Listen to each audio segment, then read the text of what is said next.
Bienvenidos a Plural, este programa de análisis político, económico, social que les traemos todos los martes.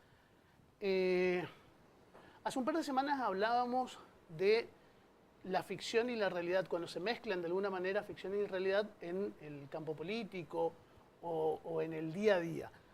Y esta semana, mientras preparábamos el programa, encontramos algunas líneas que para mí, en lo particular, pueden parecer otra vez parte de esos argumentos de ficción y de realidad. Por un lado, la pelea o esta guerra fría, digamos, entre los Estados Unidos y China, el mercado chino, a través de, ahora la tecnología, a través de dejar de prestarle servicios técnicos la empresa Google a la empresa china Huawei, que parecieran sacado un poquito de un contexto de estas series o de estas películas que estamos acostumbrados a ver ya gracias a la plataforma de Netflix, por ejemplo, ¿no?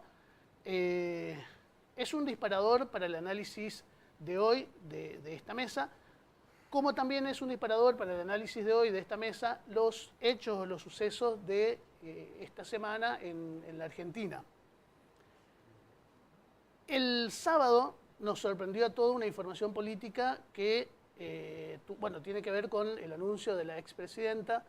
El anuncio de la expresidenta como candidata a vicepresidenta o precandidata a vicepresidenta, y hoy, bueno, de alguna manera la foto que esperaba una gran parte de la oposición, que es la de ella misma sentada en el banquillo de los acusados por un juicio, por su primer juicio, que comienzan hoy. Son algunos de los temas que vamos a ir analizando en esta jornada, pero que yo le pongo en el marco de la ficción y de la realidad. Parece que esta semana estos temas parecen sacados de las series a las que decía recién estamos un poquito acostumbrados a ver.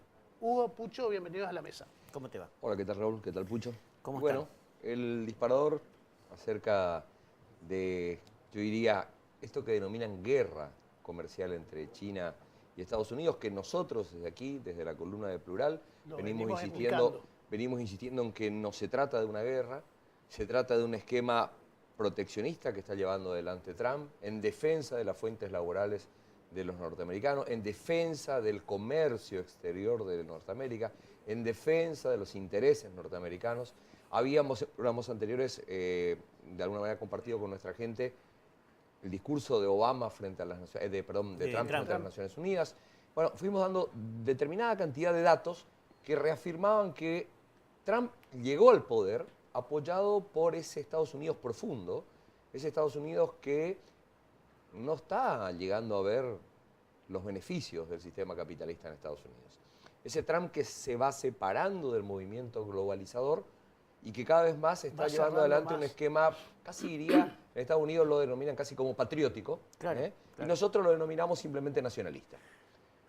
Tengo ahí una fotito de Trump cuando estaba en campaña, vamos a ver si lo podemos poner. El presidente estaba ahí en campaña, esa fue una de sus primeras campañas presidenciales, donde justamente si ustedes ven los carteles rojos, que era uno de sus eslogans, era volver a ser grande América. Cuando habla de América, habla de Norteamérica. Claro, claro.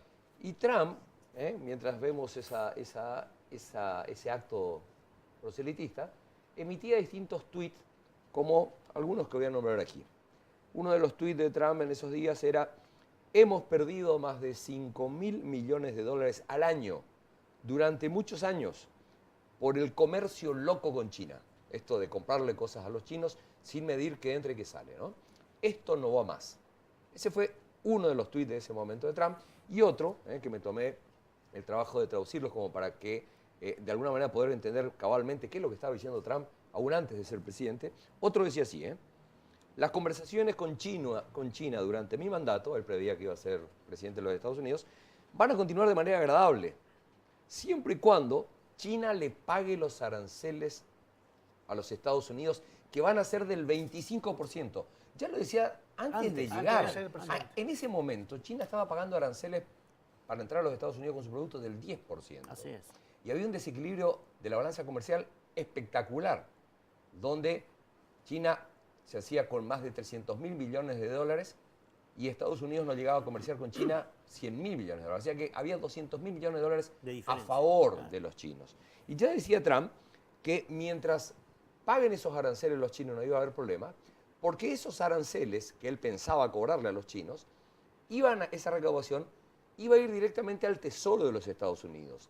Y él con esos excedentes iba a dedicarse a restablecer lo que él llamaba la gran caída que había tenido el campo. O sea, hablaba de construir mejores rutas de entrada y salidas, de tecnificar el campo. Incluso hablaba Trump en ese momento, campaña electoral, de que iba a comprar los excedentes agrícolas del campo estadounidense que no estaban pudiendo ser colocados, le iba a pagar a los estadounidenses el valor que correspondía por su mercadería y que Estados Unidos de última, si tenía excedentes de esas mercaderías, las iba a donar a países del mundo donde había excesiva pobreza. Y entonces, cuando uno ve lo que decía Trump y cuando uno ve lo que está haciendo ahora, empieza a entender por qué la gente lo votó. Claro. Por qué ese estadounidense necesitado, que había perdido fuente laboral, por qué ese agricultor estadounidense que ve que su mercadería estaba cada vez menos competitiva, ve en Trump una salida. Entonces no se trata de una guerra comercial, se trata de poner un límite y decir, Estados Unidos va a seguir comerciando con China, pero ahora nosotros vamos a poner los puntos que nosotros consideramos que son esenciales y vamos a ejercerlos. Y yo digo, cuando hablo de Trump, y entiendo que hay muchos periodistas que tienen todavía el concepto globalizante en la cabeza, entonces le dan durísimo a Trump porque no terminan de entender. Claro. Pareciera ser que Trump es el malo de la película, que está cerrando las fronteras, que se niega a comercializar con el resto del mundo, que va en sentido opuesto, y todo lo contrario. Y decía yo, Trump no inventó nada, ¿no? Trump no inventó nada. Y quiero algo que te va a gustar, Pucho, vos que sos un gran estudioso de la historia argentina. Tengo una joyita, una segunda placa que tengo ahí del IAPI. ¿Qué es esto del IAPI? A ver si podemos poner. Ahí tenemos, mirá. Ahí tenemos, y mientras vemos la plaquita esa del IAPI, le quiero contar a la gente que el IAPI se concibió en el año 1946 en la Argentina como un organismo que podía actuar expeditivamente frente a las coyunturas internacionales, donde obviamente la distribución y comercialización de productos perdía los precios referenciales. Esto es de Perón. Esto es del primer gobierno de Perón. Claro. No es ni más ni menos que lo que está haciendo Trump ahora en Estados Unidos.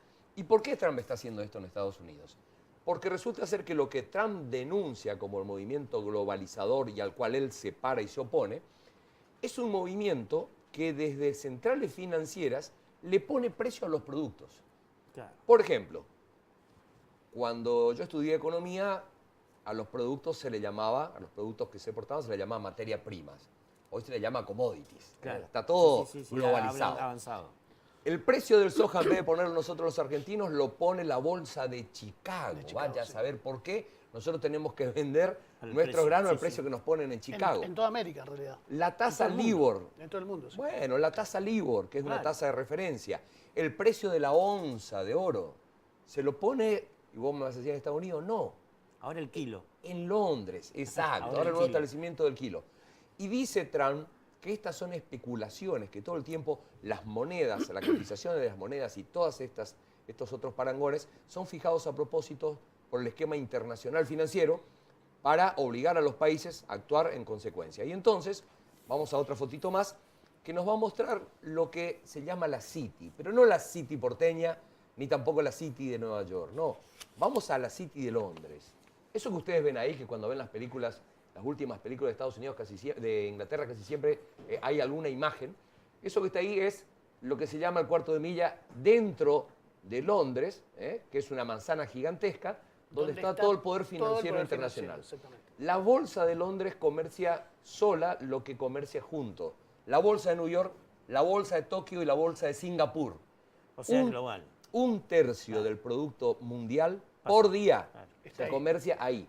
Y le quiero contar a la gente, ahí tenemos claramente en gráficos, le quiero contar que el dominio financiero del Reino Unido en base a este esquema financiero internacional es tan grande que en ese lugar que se llama la City, La reina de Inglaterra, cuando quiere visitarlo, hay una escena que se hace, ellos tienen mucho simbolismo en todo lo que hacen. La reina se baja de su carruaje oficial y le tiene que pedir permiso a una especie de conserje que es el que le pasa la llave de la City. Para que pase. Y ahí así la reina puede recién ingresar a la City. Mirá vos. Fíjense el esquema de poder real. De Por eso cuando poder hablamos real. de que los ingleses establecen estos precios, no son los ingleses. Claro. Es un grupo muy selecto del poder financiero que está ahí, que verdaderamente van de Inglaterra a Suiza y que terminan poniendo los precios de referencia. Así que esta guerra comercial, que no es tal, es una defensa que está queriendo hacer Trump en absoluta soledad, yo diría, frente al resto del mundo, exceptuando un poco lo que están queriendo hacer los ingleses con el Brexit también. También. Que no deja de ser un plan quinquenal. Sí, En señor. cierta medida. Que no deja de ser un plan quinquenal. Lo que pasa es que va tomando, va midiendo la temperatura a medida que va avanzando y va recalentando la economía o va aflojándola a medida que va avanzando también. Así ¿Qué quiero es. decir con esto? Por ejemplo, fíjate vos, Huawei en este momento se queda nada menos que pierden en Estados Unidos nada menos ni nada más que 13.000 proveedores. 13.000 proveedores que obviamente si alguno dependía exclusivamente de China vendiéndole, hoy está quebrado. ¿Eh? O sea, esto te demuestra también hasta dónde opera la cirugía de Donald Trump en esta cuestión, ¿no? Hay que explicar ahí un pequeño detalle que me parece es por qué se llega a esta situación, ¿no? La empresa es acusada de espionaje. Claro. El gobierno de Estados Unidos, o sea, el gobierno... De supuesto espionaje. De supuesto espionaje por el vínculo que tiene el propietario de la empresa con los servicios... era militar, es Sí, sí, un ex sí, militar, sí, sí. Un militar retirado. Y lo curioso es que después de esta sanción que se anunció el jueves o viernes de la semana pasada, donde se da por caído, ahora le vuelven a dar una prórroga de un tiempito, el gobierno de Estados Unidos le pone una sanción comercial, le pone una sanción que si paga y si se dejan monitorear por dentro, pueden seguir operando. Sí, yo diría que este evento que se reflejó en todas las columnas de la Argentina y en el mundo entero, está un poco apartado de esta compulsa de precios y valores entre Estados Unidos y China. Sí, por Acá la hay una cuestión tecnología. estratégica. Claro, claro. Aquí las compañías norteamericanas con las compañías chinas se están peleando por el control del 5G, Claro, claro. que es el esquema que viene, tecnológico, Y donde China que está va más a avanzado. potenciar hasta límites insospechados la velocidad y la capacidad de los ordenadores. Y China está un paso adelante de Estados Claro, Unidos, está muy pero avanzado, sí, sí. depende de proveedores estadounidenses. Entonces Claro, aquí hay ahí más que esa- una cuestión económica, que la hay porque hay 67.000 millones de dólares por año de En intercambio. juego. Usted- no, Estados Unidos, el Fondo Monetario nos dio 50.000 millones de Sí, dólares ellos tienen a través del 67.000. FMI y es un escándalo. Ellos por año están Sí, comerciando sí, sí. 67.000 millones. Hay una En cuestión esa económica, relación. sí, Sí. pero yo le veo más la cuestión por el lado estratégico de quién se queda con el dominio de la tecnología 5G en el mundo. Y tan así es que vos sabés que muchos demócratas y muchos republicanos, muchos políticos de Estados Unidos generalmente no usan Huawei justamente porque dicen que tiene un vínculo muy fuerte con el gobierno y a partir de allí pueden vulnerar sus llamadas. De hecho, tienen una prohibición, no De hecho, pueden tiene una estar prohibición. en las oficinas públicas, no pueden No pueden usarse los usarse los productos productos Huawei en las oficinas las públicas oficinas de públicas, Estados sí. Unidos, sí, exactamente. Bueno, el otro tema que hablábamos recién en la apertura es lo local, ¿no es cierto? Lo fuerte o lo disparador que fue el sábado esta situación de el sorpresivo anuncio de la expresidenta que, yo digo de esta manera, nos madrugó a todos. Nos encontró durmiendo a todos. Sobre todo, y acá quiero hacer una reflexión, sobre todo a los medios o a los periodistas de Buenos Aires acostumbrados a adelantar o a dar información que no sabían nada, no lograron poder leer, entre comillas, los anuncios previos que había hecho la expresidenta y... Menos imaginar el día. Y menos imaginar el día ni la forma Claro, tampoco, obviamente. a través de un un video. video donde de la mitad para adelante recién estaba la bomba, Así es. la bomba política, ¿no?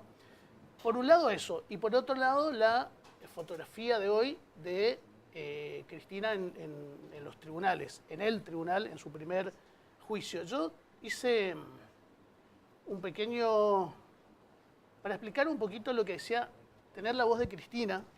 Un rato antes de entrar a tribunales hizo una serie de tweets donde explica más o menos, desde su mirada, cuál es la situación. Dice, en unas horas comenzará en Comodoro Pi un juicio oral al que jamás debía haber sido citada. Se trata de un nuevo acto de persecución con un único objetivo, colocar a una expresidenta opositora en el gobierno, en el banquillo de los acusados en plena campaña presidencial. La citación de hoy se trata de una denuncia efectuada por el gobierno de Mauricio Macri sobre obras públicas viales llevadas a cabo enteramente en la provincia de Santa Cruz. No se trata de una denuncia original, sino de un refrito de denuncias desde el año 2008, armadas por diputados de la coalición cívica, en las cuales Comodoro Pi se declaró incompetente ya en el año 2011 y la justicia de Santa Cruz la sobreselló por inexistencia del delito, dice la expresidenta. Para que se entienda, se trata de licitaciones de obras públicas viales realizadas por un órgano provincial que depende del Ministerio de Economía y de la Gobernación de la provincia. Voy a saltear un par de tuits. Dice, las pruebas por las que fui acusada son las leyes nacionales de presupuestos aprobadas por ambas cámaras del Congreso de la Nación, los decretos de necesidad y urgencia de ajustes presupuestarios de toda la Administración Pública Nacional y las decisiones administrativas dictadas por los jefes de gabinete. Bueno, después hace una serie de acusaciones y finalmente también el último tuit dice claramente: no se trata de hacer justicia, solo armar una nueva cortina de humo que pretende distraer a los argentinos y las argentinas, cada vez con menos éxito, de la dramática situación que vive hoy nuestro país y nuestro pueblo. Bueno, yo diría que como para poder analizar o como para hacer una rápida síntesis del proceso que estamos viviendo y de este juicio específico que vos estás nombrando, que la tiene a Cristina como una de las, yo diría, directas imputadas. Como jefa de la organización. Exacto. A mí me gustaría remitirme a una nota que publicó en estos días uno de los ministros de la Corte Suprema de Justicia, estoy hablando de Rosengrad, en donde él parte de una pregunta, de un cuestionamiento, dice: ¿cómo podemos, quienes estamos en el derecho, cómo podemos los jueces colaborar para que la Argentina salga del lugar donde está? Yo no sé si hay una placa ahí de esa nota, salió en uno de los diarios de gran tirada nacional, ahí está. ¿Cómo podría contribuir un juez argentino a que la sociedad pueda creer en la justicia, ¿no? Y esto tiene que ver con todo lo que ha estado sucediendo últimamente y tiene que ver también con el juicio del que estás hablando, que mostró la foto de Cristina hoy en ese proceso. Y necesitamos hacer un recorrido histórico rapidísimo. Yo diría no abuelo de pájaro, sino abuelo de Mirage, ¿no? Ajá. En la antigüedad no existían cuerpos escritos. No. Existían normas consuetudinarias. Y entonces podemos dar algunos destellos de ese paso en la ley del talión, ojo por ojo. Hammurabi. En el código de Hammurabi, exactamente. Pero yo creo que hay un lugar y un momento de la historia en donde los procesos, teniendo a la juridicidad como centro, empiezan a darse, que es en la Roma. En la Roma antigua, Claro. En la Roma antigua, los romanos son la primera sociedad realmente preocupada por establecer normas para poder dirigir la conducta de quienes integraban su sociedad. Fueron los primeros. A tal punto que gran parte del ordenamiento jurídico de los romanos claro, está vigente hoy en el mundo hispano, sobre todo, que es el que ha tomado el derecho romano como antecedente, ¿no? Todo lo que tiene que ver con familia, con adopción, con contratos, está prácticamente igual penal. Exactamente a lo que era en esa época. Así que Roma marca una fuerte diferenciación, pero ahí todavía, aún ya en la época de Roma, donde el derecho había avanzado, todavía tenía que ver más que nada con una cuestión de referencia a cómo podía la sociedad hacer para vivir sin violencia, para respetarse los unos al otro, para tener conformado un cuerpo social. En la Edad Moderna aparece y se introduce una figura nueva que va a modificar todo esto, que es el Estado. Aparecen los Estados nacionales. Claro, Y desarrolla la fuerza. A partir de aparecer los Estados nacionales, dice: muy lindo todo lo del derecho, muy loable, pero ahora el Estado conformado, ¿sí?, va a utilizar el derecho como un instrumento mediante el cual puede poner control social y donde se reserva el monopolio de la utilización de la coacción. O sea, dicto una norma, claro, te obligo a aceptarla y si no la aceptás, hay una pena correspondiente. Así que recién, con la conformación de los estados modernos, aparecen estos ordenamientos, que tiene como centralidad, cuando uno habla del derecho, porque es difícil por ahí explicarle a la gente que no es entendida en derecho qué es, el derecho tiene básicamente como centralidad una norma. De alguna manera se verifica una norma que tiene un proceso para verificarse, un proceso para sancionarse, un proceso para ejecutarse, y que como toda norma va a necesitar instituciones, en el caso de la creación de las normas, el Congreso, ¿sí? Claro. Donde se dé el debate y donde se le dé la forma, un poder ejecutivo que después la promulgue, y un sistema judicial Que lo controla. Claro, que lo controla. que es el que aplica esa norma. Y ahí llegamos, en este rápido resumen, que me hubiese encantado que sea con mucho más tiempo, porque es enriquecedor poder contar qué tenemos hoy todavía de la antigüedad. Bueno, al final de esto está el sistema judicial. Y cuando llegamos al sistema judicial, llegamos a una dicotomía que no se ha resuelto en el mundo entero todavía, porque se sigue discutiendo en base a distintas doctrinas jurídicas, que es, ¿los jueces solamente deben aplicar la norma? ¿O un juez que no es una computadora, que no es un ordenador jurídico, a la hora de aplicar la norma va a incorporar algo de su subjetividad? Dicho de otra manera, va a interpretar y va a acomodar la norma a sus valores, a sus ideas, A a sus sus miradas, creencias. Claro. a Bueno, sus influencias. la nota de Rosenkrantz, de la Habla cual de hacíamos eso. alusión hace un ratito como disparador, en síntesis lo que dice Rosenkrantz es que el mayor aporte que pueden hacer los jueces a la República Argentina es aplicar la norma tal cual es.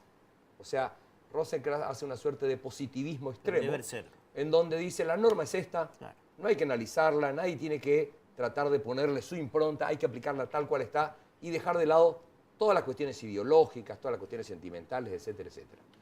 Según la visión de Rosenkrantz, que ha fallado en el mundo entero, pero Rosenkrantz acaba de descubrir la pólvora nuevamente, Ajá. cuando los jueces empiecen a ser absoluta y yo diría definitivamente positivista y tal cual está la norma la apliquen, se acaban los problemas de la República Argentina.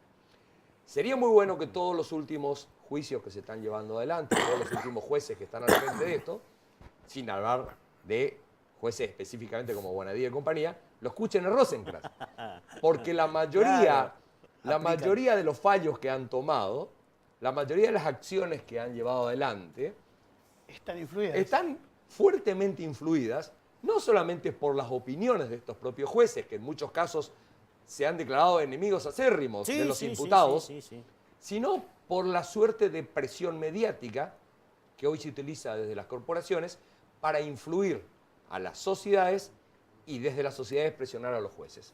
Hoy esta suerte de definición de Rosenkrantz de que un juez tiene que apartar y ser absolutamente Impolutamente. positivo está en las antípodas, Claro. porque hoy los jueces están presionados no solamente por sus creencias, que siempre intervienen a la hora de verificar un juicio.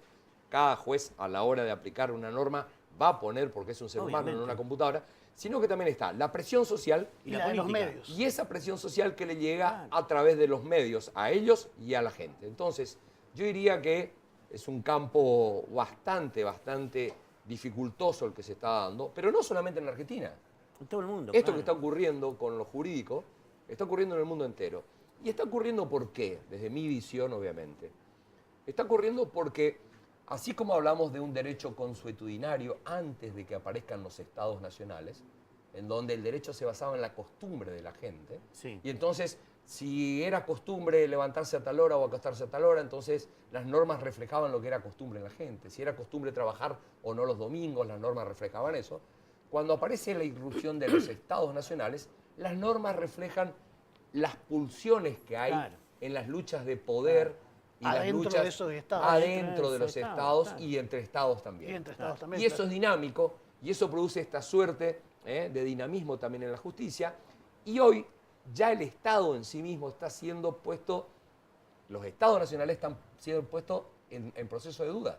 Lo que hablábamos nosotros, Pucho, de Trump queriendo volver al Estado nacional, queriendo volver al proteccionismo, queriendo volver a ese Estados Unidos profundo y patriótico, va en contra del movimiento Exacto. mundial, Sí, que sí. es un movimiento globalizador que va bajando fronteras, que pretende que el ser humano sea un ciudadano planetario, en donde no haya diferencias Globalizado de totalmente. raza, ni diferencias idiomáticas, ni diferencias... Entonces, como ustedes ven, el derecho también va a ir sufriendo estas vicisitudes. Exacto. Nos vamos quedando sin tiempo. Nos vamos quedando sin Pucho, tiempo. tu Bueno, tema tenés menos de un minuto. Rápidamente tengo que hablar de centralidad política porque tenemos que recordar que Cristina Fernández, justamente el motivo por el que estamos charlando esta cuestión, es que se pronunció este día sábado con una fórmula nueva, ¿no? Para mí la centralidad política implica sencillamente como si fuera un punto de un compás, donde la agujeta del compás es quien tiene centralidad y Traza el círculo. traza el círculo de influencia de acuerdo a su poder político.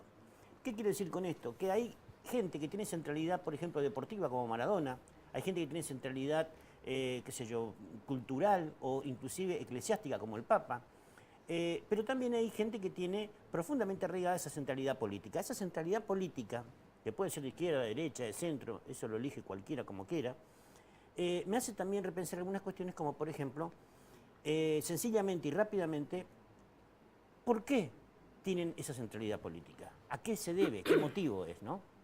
Bueno, evidentemente que más allá de sus cualidades de líder que cada una de estas personas tiene, obviamente también tienen un caudal de votos que los diferencia y además tienen han impregnado la memoria con un pacto de amor. ¿Qué quiero decir con esto?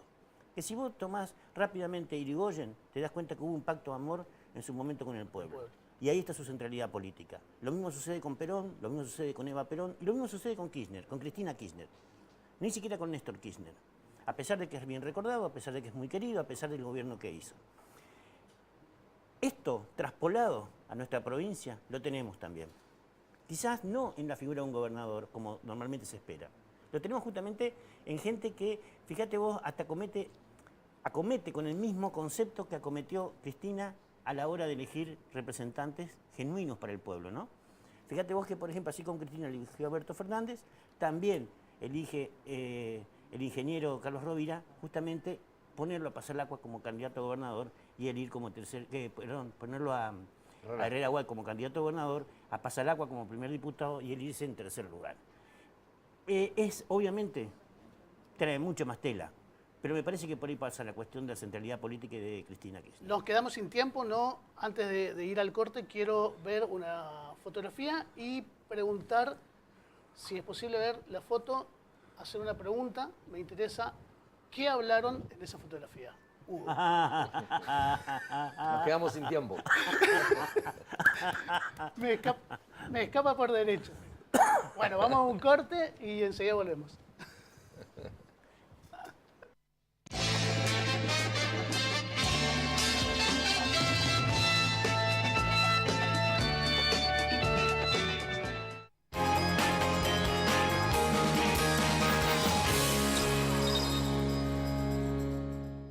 ¿Sabes por qué quiero seguir trabajando por Posadas?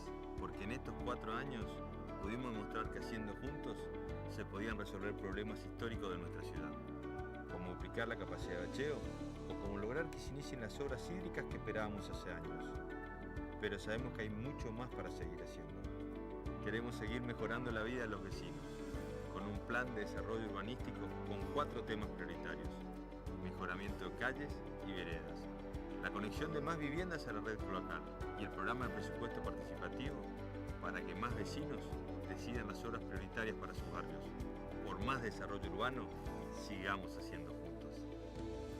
Sigamos haciendo juntos. Rovira, Pasalacqua, Herrera Guad, Joaquín Lozada, Intendente. Frente Renovador de la Concordia.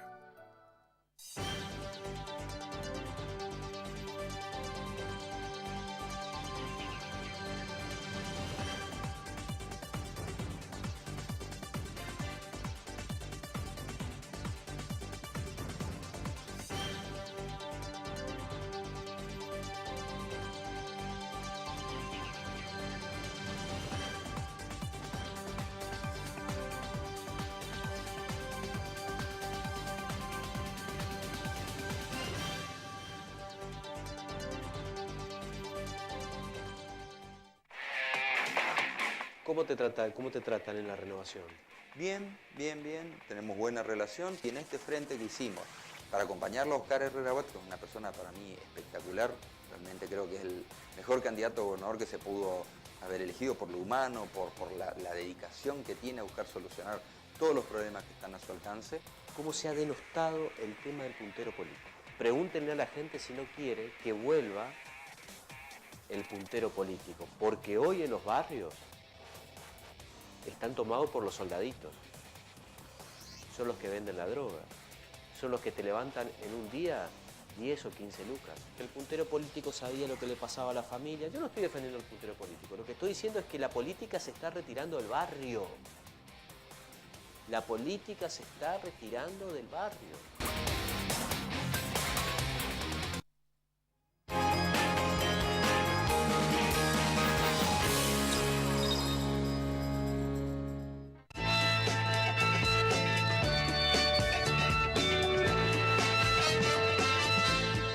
Bueno, en este segundo bloque, con el colega César Pesini, tenemos un invitado y vamos a charlar un poquito de política. Bienvenido a la mesa, Jorge Franco. Muchas gracias, buenas noches. Gracias por invitarme. Bueno, creo que hay varios temas, pero hay un tema que puede servir de disparador. Se aprobó este año la ley de financiamiento de los partidos políticos. Sí, en la última ¿Qué sesión. implica esto? En la última sesión, bueno, se aprobó la ley de financiamiento de los partidos políticos. Está bueno porque eso implica darle un marco de transparencia a los fondos que van a recibir los partidos políticos, con un concepto de un financiamiento mixto, el Estado y los privados. Y está bueno porque más allá de que uno puede tener alguna discusión, si vale la pena que una empresa, una persona jurídica, una persona ponga plata en un partido político, la verdad que los hechos siempre existió.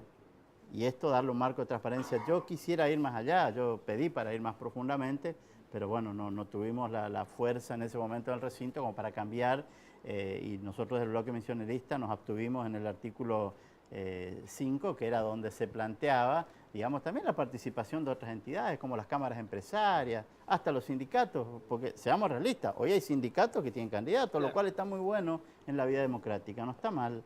Y no está mal que un sindicato apueste, y no está mal que... Entonces, lo hacen de todas maneras, lo que pretendíamos nosotros es que se transparentice blanquee. y que la sociedad sepa, mira, a fulano le bancó la campaña fulano, fulano y fulano. A Mengano le bancó la campaña fulano, fulano y fulano. Entonces, esas cosas fueron las que me pareció que le faltaba.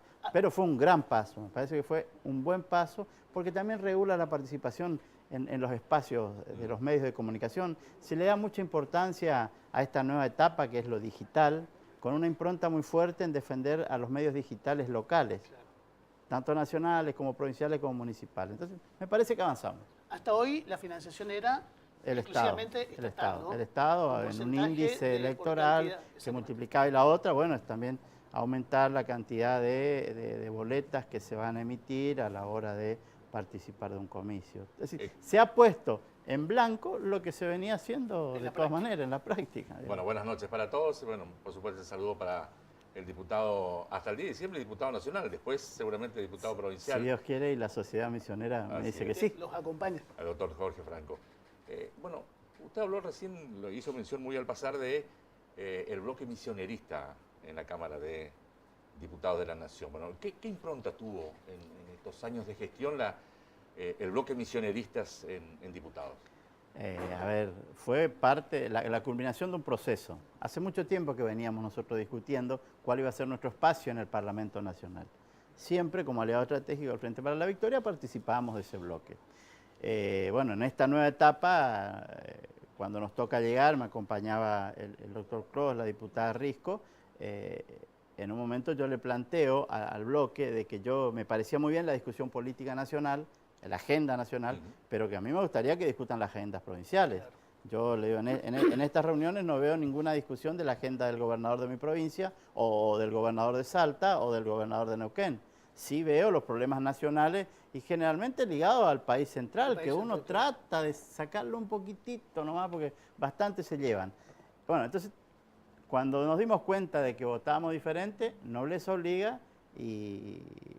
Bueno, me comunico con quien era presidente del bloque en ese momento, el diputado Recalde, y le digo, mira compañero, nosotros vamos a votar diferente algunas leyes porque no coincidimos con esta visión de la política en este momento. Nosotros tenemos una visión misionerista, tenemos un movimiento nuestro con errores y con defectos, pero que ha permitido establecer un espacio de la política misionera, y bueno, y queremos reivindicar ese espacio dentro del Parlamento Nacional.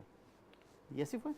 Hablo con el presidente Monzó, le planteo también, le digo, presidente, nosotros queremos presentarnos como bloque y a partir de ahora queremos tener nuestra propia identidad misionera, y también, todo bien. Hablamos con los presidentes de los distintos bloques, fui a hablarles, me presenté y le dije, bueno, a partir de ahora vamos a hacer uno más. Y bueno, y ese fue el germen de Argentina Federal, porque después empezamos a hablar, yo buscaba un espacio federal donde se discutan las agendas provinciales y no lo encontraba, hasta que me di cuenta que había varios diputados que andaban en eso. Estaban en la misma. Entonces, bueno, empezamos a conversar, un mate, bueno, a ver cómo hacemos, cómo le damos forma, y cuando nos dimos cuenta aparecieron ya gobernadores en el tema, ¿no? Como bueno, Schiaretti, Urtubey, Mansur, y dije, bueno, esto pinta, ¿no?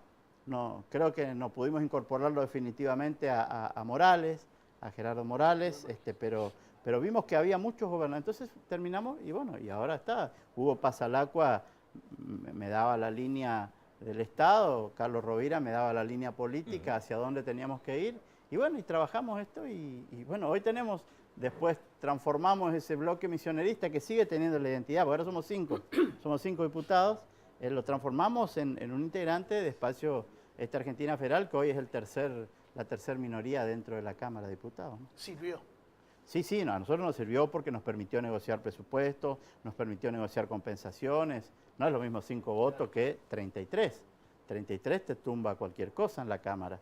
Entonces, armamos todo eso y bueno, nos permitió negociar, ¿no? Es bueno que ningún partido político, ningún espacio tenga una mayoría absoluta en la Cámara.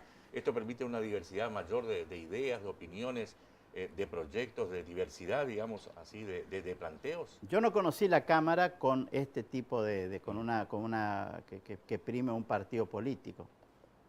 Me cuentan, me comentan cómo funcionaba. Conocí esta, donde el oficialismo tuvo que bajarse a negociar y tuvieron la persona indicada, que era Emilio Monzó, que era una persona, un político, que bueno, entendió de que había que negociar, siempre en equipo con Rogelio Frigerio y con Nicolás Massot, armaron un equipo de negociadores, entre ellos Sebastián de Luca, y bueno, y negociamos. Hubo momentos, hubo sesiones que estaban los 4, incluso Dujón y Marcos Peña en la Cámara negociando. O sea, se negociaba punto por punto, porque la impronta que dio Emilio Monzó es discutir todo y que todos hablen. Yo me acuerdo que me decían el día que iba, ustedes van a ir a levantar la mano, no le van a dejar hablar nunca.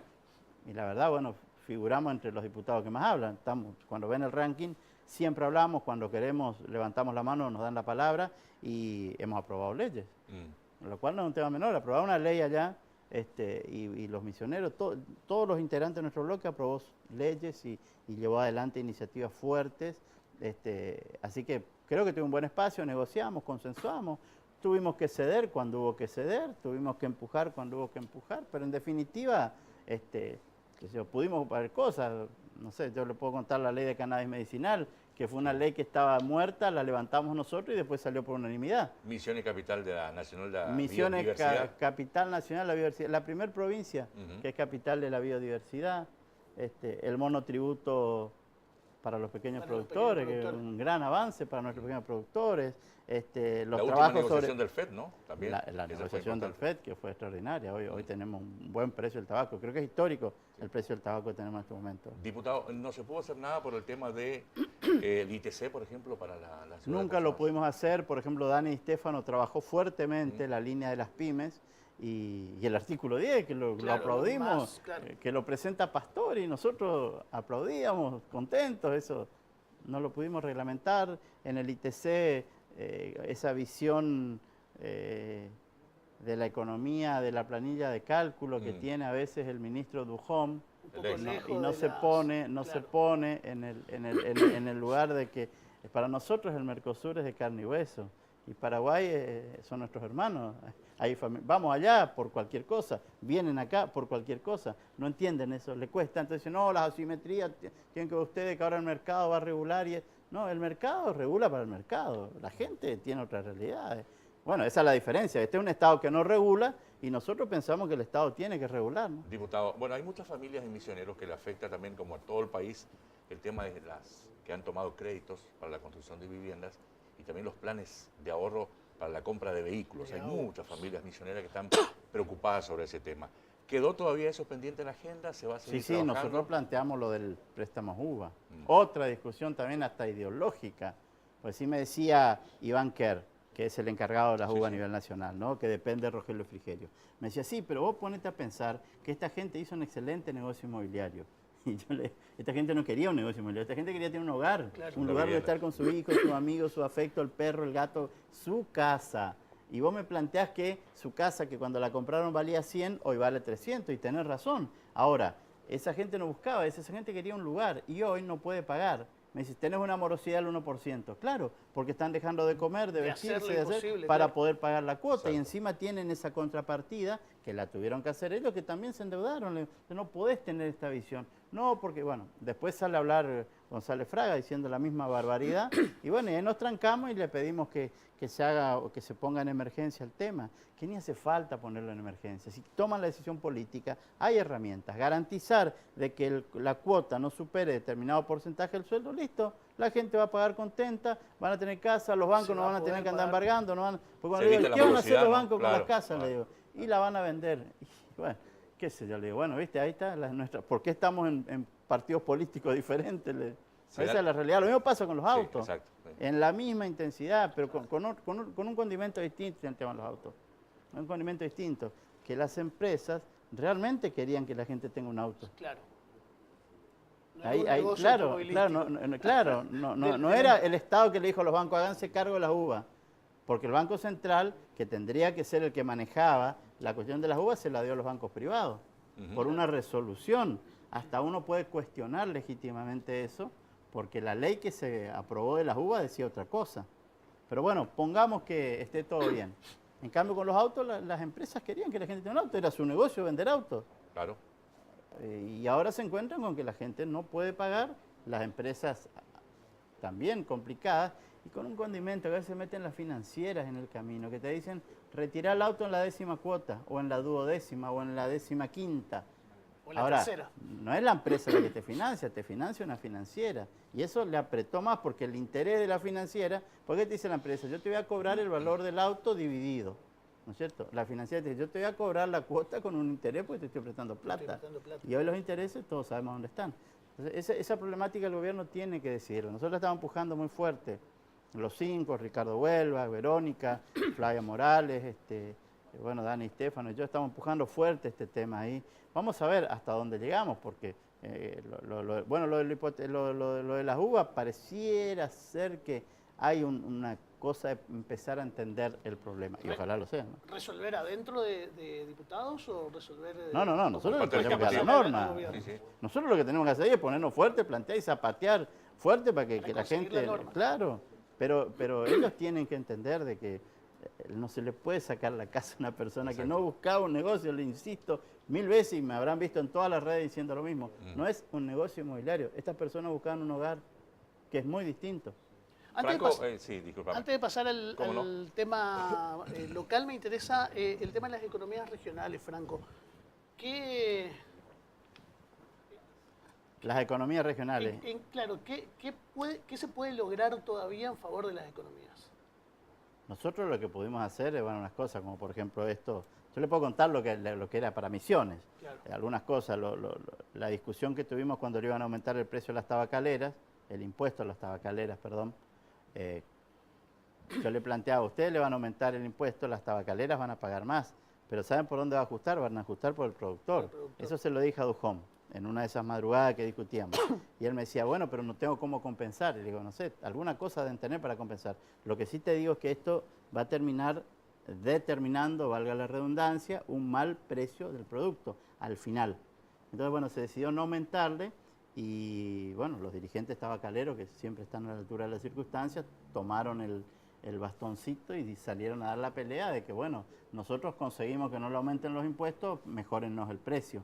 Y fue así, sí, porque, bueno, volví a lo que tuvo que ver con el tema de las exportaciones, que hicimos una serie de medidas respecto a la exportación, lo que tiene que ver con los derivados de la madera, también hemos trabajado, bueno, lo de la yerba. ¿Se entiende lo de la yerba? Lo de la yerba no se entiende en la visión nuestra. Ellos creen que, te dicen esto, la única mercadería que le fijan el precio es la yerba. Y atrás de nuestra yerba, hay una historia. Claro. Sí, sí. La yerba es un producto que tiene que ver con la historia misionera. Nosotros presentamos un proyecto de ley que se aprobó en la legislatura provincial por unanimidad, que era el Fondo Especial de la Yerba Mate, El FEI. que puede llegar a ser una excelente oportunidad para el sector para que se organice como están organizados otros sectores.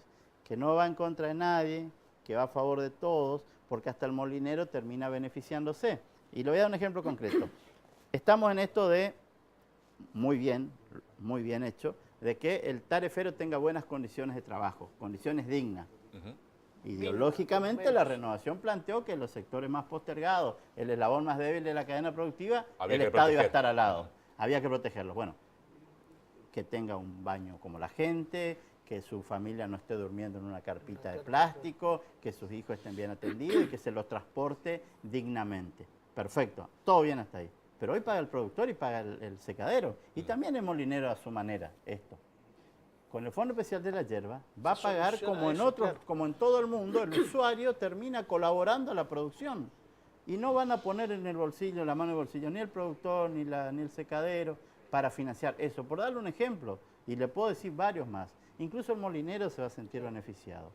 Pero bueno, ahí está la discusión, ¿no? Cuando uno explica de esta manera, yo me he encontrado con personas que se opusieron duramente de entrada. Cuando uno lo empieza a aplicar así, sí, bueno, y la verdad que lo podemos discutir. Yo creo que es un proyecto que puede andar bien. No va a ser fácil, porque acá hay una visión de una economía que apunta a la concentración, no una economía que apunta a distribuir mercado para interno, abajo. ¿no? Claro. Y sí, este gobierno mira mucho a las finanzas y mira poco a la economía. Entonces, por lo tanto, la gran expectativa de los mercados, cómo se están moviendo, y los mercados no le resuelven los problemas a las personas. Franco, cuando la primera semana de diciembre usted tenga que ir a entregar la llave de su despacho, tenga que traer su mudanza a Misiones, se va a ir con la conciencia tranquila, sabiendo que cumplió con el deber, se va contento, hizo lo que pudo, lo que quiso, lo que tuvo a su alcance. Sí. Le puede mirar a los ojos a los misioneros diciendo, bueno, cumplí con el mandato que ustedes me dieron. Las leyes que me propuse 4 o 5 leyes nomás. Una sola me queda en discusión, que es muy dura, que es la ley de listas de espera para atención de los servicios de salud. Ahí me peleo contra todo el sindicato, lo cual no es tema menor. Pero bueno, la presenté y la estoy discutiendo. Porque me parece que tiene que haber una regulación. Una persona que necesita la atención médica tiene que saber cuándo alguien le va a atender. No es justo que uno pida un turno y esté esperando que el sistema haga su catarsis y te resuelva el problema. Me pareció que había que discutir. Pero la ley de barras bravas la aprobamos en general y por desavenencias del oficialismo se volvió, que era una de las propuestas mías, ¿no? Y después fueron otras. Trabajé en seguridad vial. Una de las cosas que yo veía eso de que no le permitan la digitalización del seguro, una pavada, pero tenían un problema, había que aprobarlo, había que discutir esas cosas. Había un montón de cuestiones que había que habilitar y que discutir, pero lo más importante, primero haber armado la identidad de nuestro misionerismo y hacer presencia y que se le respete a Misiones como entidad política.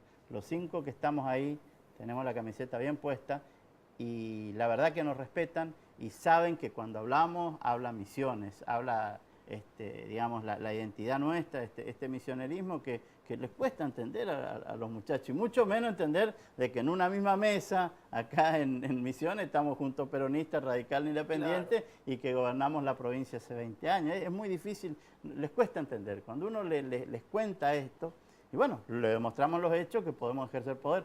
Estuvimos a paso, hoy formamos parte de las autoridades de la Cámara. Presidimos comisiones, presidimos comisiones especiales, estamos en bicamerales, digamos, no somos 4 o 5 diputados que fuimos un día y nos sentamos en una banca a levantar la mano.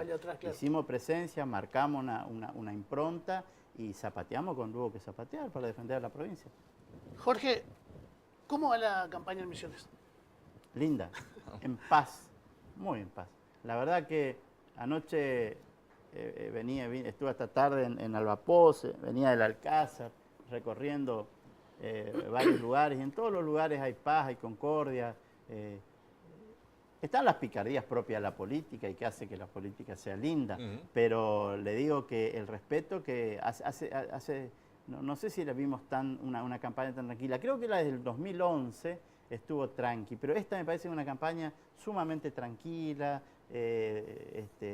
donde no hay más debate de ideas, digamos. Y yo creo que se están discutiendo cosas, en los municipios están discutiendo. Ayer yo escuché en el Soberbio discutir cosas de fondo, digamos, ¿no? Cómo se distribuyen los recursos municipales. Claro. Gente joven que dice que hay que distribuir de otra manera. Acá como estamos, ¿no? Tenemos, y bueno, está bueno, y se da dentro de la renovación ese debate.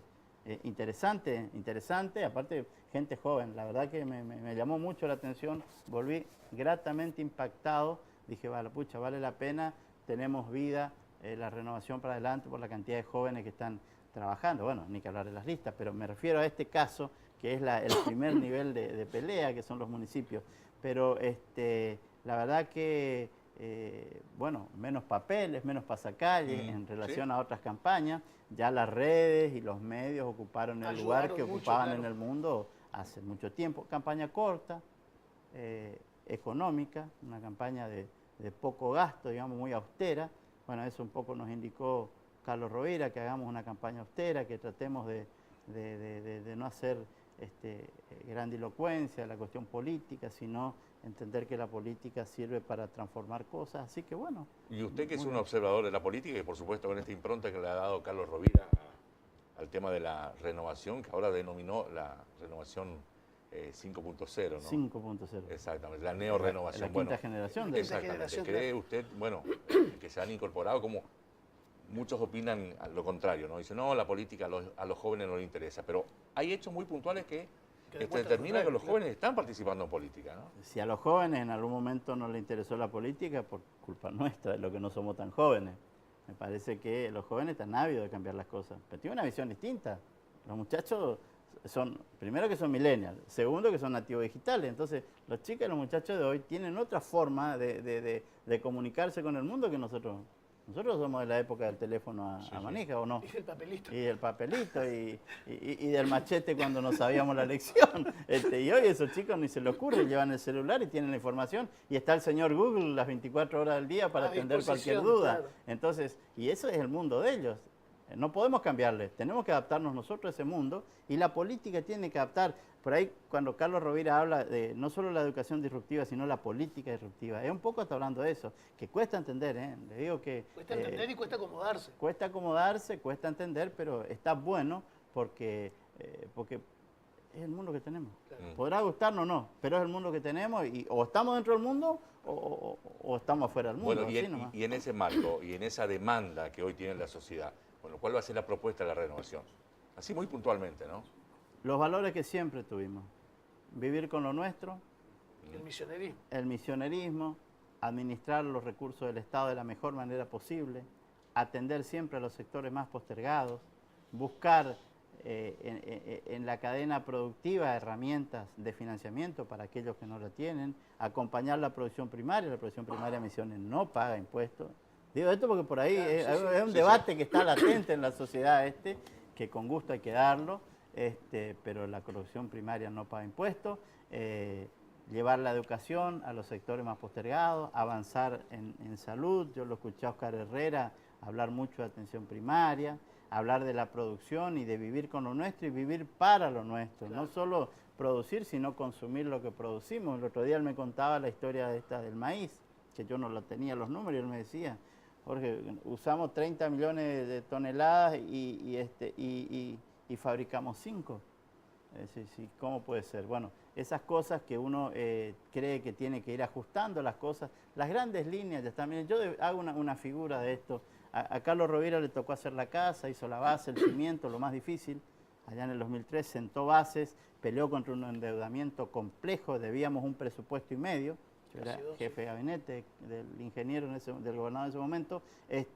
Después le pasa la posta a Mauri Clos y bueno, más o menos que le hizo las parecitas, le puso las ventanas.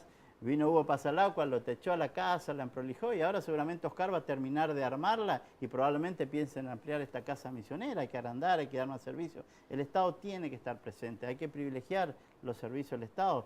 Nosotros no somos intervencionistas dogmáticos, es un error querer achacarnos, pero sí creemos que el Estado debe regular y que hay servicios que el Estado tiene que estar presente donde no pueden darle otros sectores.